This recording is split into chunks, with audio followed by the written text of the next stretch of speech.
लड़की सेटिस्फाई ना हो।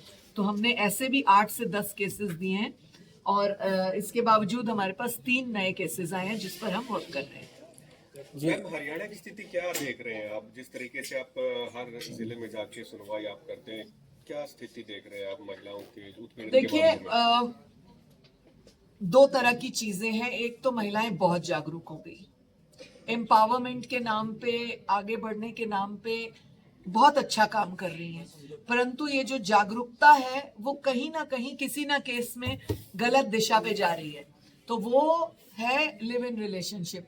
आज आप लोगों ने भी देखा होगा हेयरिंग में कि हमारे पास 20 साल से लिव इन की एक लेडी का केस है। अब ना तो शादी हुई है, मेरे को अपने साथ रख लिया घर ले जाके, और पति उसका कहीं और है, 4 बच्चे ऑलरेडी पहले से थे, नए आदमी के साथ 20 साल से रह रही है, अब वो कहीं और ढाबे पे काम कर रहा है, वहां की महिला के साथ बातचीत करता है।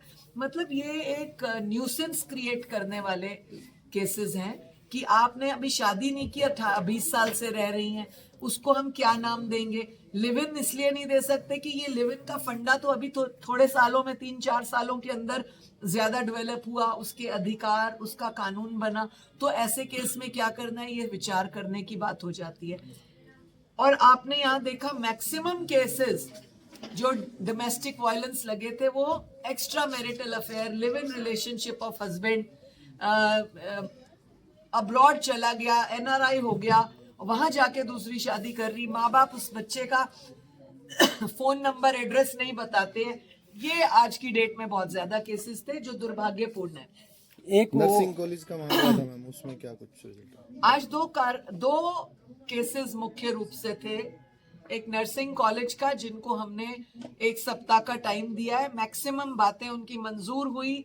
नल नहीं है दरवाजों पे, चटकनी नहीं है, चेयरमैन रातों को घूमता है, पर्टिकुलर एक जने का बर्थडे मनाता है, बाकी गर्ल्स को प्रेशराइज करता है। ये अनफॉर्चुनेट है। इसमें दोहरी नीति का प्रदर्शन हुआ हमारे हिसाब से।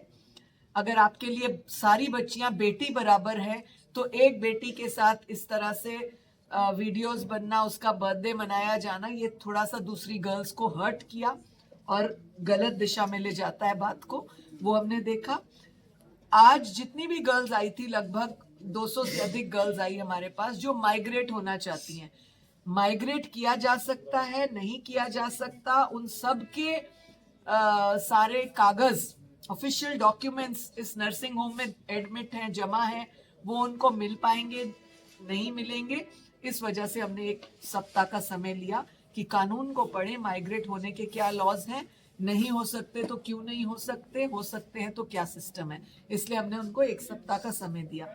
एक और केस जो हमारे पास आया, हिसार का रहने वाला सुनील जांगड़ा, मैंने पहले भी ये मीडिया में कहा था, आज फिर वो लड़का और उसका पूरा परिवार अपने घर से गायब था। पुलिस को वो लड़का नहीं मिल पाया, जिसने शादी भी की है। आप सबके सामने उसका पिता, भाई, सभी लोग आए और उसने 4 अलग अलग जगह पर लड़कियों से रिलेशन भी किए। जो लड़कियों ने उससे रिश्ता किया हुआ है, मैं उन लड़कियों की जागरूकता के लिए, उनको आगाह करने के लिए कह रही हूँ कि इस लड़के ने ऑलरेडी एक शादी की है और फिर एक के साथ लिव इन, उसको चीट, दूसरी के साथ लिव इन, तीसरी के at a time 4 live in. तो मैं लड़कियों को ये समझाना चाहती हूँ, हाथ जोड़कर विनती करके, कि इस चीज के लिए आप बहुत जागरूक रहें कि जिसके साथ आप रिलेशन कर रहे हैं उसका बैकग्राउंड क्या है। लिव इन के नाम पर आजादी ना ले, लिव इन के नाम पर आप बैकग्राउंड देखें। इन फ्यूचर अगर आपको उसके साथ बढ़ना है तो क्या सक्सेस रहेगा या नहीं रहेगा। और अगर आपको लगता है कि it doesn't matter, live in तो एक फैशन है, देन डोंट कंप्लेन। वो एक के साथ रहे, 5 के साथ रहे, देन डोंट कंप्लेन, क्योंकि फिर उसका कोई निष्कर्ष नहीं निकल पा रहा, कोई कानून नहीं है तो किसको न्याय दिया जाए। 4 लड़कियों के रिश्ते के बाद अगर कोई लड़की बोले नो मीन्स नो, तो फिर वो गलत निष्कर्ष निकल रहा है। मैं इसके ऊपर और गहराई से स्टडी करूंगी, परंतु मेरी पर्सनल समझ में जितना आया मैं वो गर्ल्स को समझाना चाहती हूँ। महिला आयोग जिस तरीके से कार्रवाई करता है, उसमें कितनी तत्परता रहती है? ये आप बताएंगे। हम पूरा दिन से लगे हुए हैं, 11 बजे से बैठे हैं, अभी 7 बज रहे हैं। हमारी कार्रवाई में कहाँ कमी है, कितनी तत्परता है, कितना सत्य है, कितना जेन्युइन है, कितना हार्ड वर्क है, ये आप हमें नंबर देंगे मीडिया के लोग। ठीक है ठीक है मैम।